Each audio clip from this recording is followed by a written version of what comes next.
Indonesia darurat kekerasan seksual.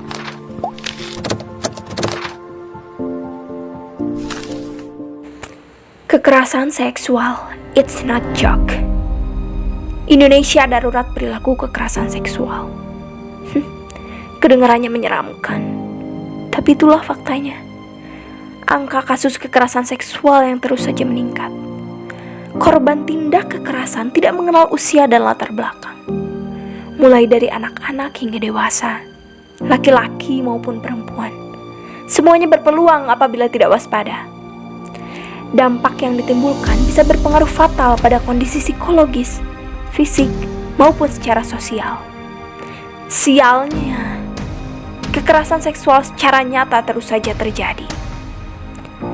Di tahun 2020, tercatat 2.566 korban kekerasan seksual. Dengan melihat nominal angka korban, apakah masih waras jika hal ini disebut dengan kewajaran? Jika dilihat dari jenis kelaminnya, maka kekerasan seksual lebih banyak menimpa perempuan, yaitu mencapai 87%. Tetapi, ada pula 13% kaum pria yang juga mengalami nasib serupa.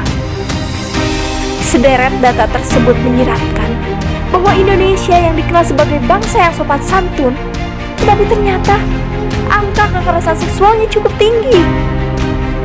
Kondisi ini membuat edukasi seksual sejak dini sangat diperlukan. Yang lebih sangat miris lagi adalah tindakan kekerasan seksual pada anak angkanya juga semakin meningkat. Kondisi ini makin menguatkan asumsi bahwa Indonesia memang benar-benar dalam kondisi darurat kekerasan seksual.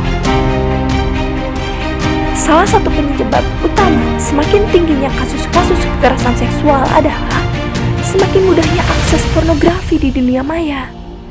Dengan ribuan situs yang sengaja ditawarkan dan disajikan kepada siapa saja dan di mana saja. Karena itu, harus ada kemauan dan kontrol yang ketat terhadap situs-situs tersebut. Selain itu, gerakan pendidikan moral dan pendidikan seksual yang efektif harus diberikan di sekolah-sekolah. Hukuman berat yang menimbulkan efek jerah pun harus diterapkan kepada pelaku yang terbukti.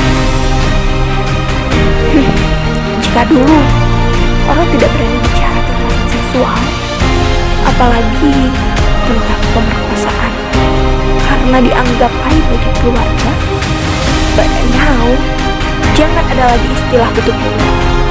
Setidaknya, dengan melapor, maka aparat kepolisian akan bisa langsung bertindak membongkar kasus-kasus kejahatan seksual.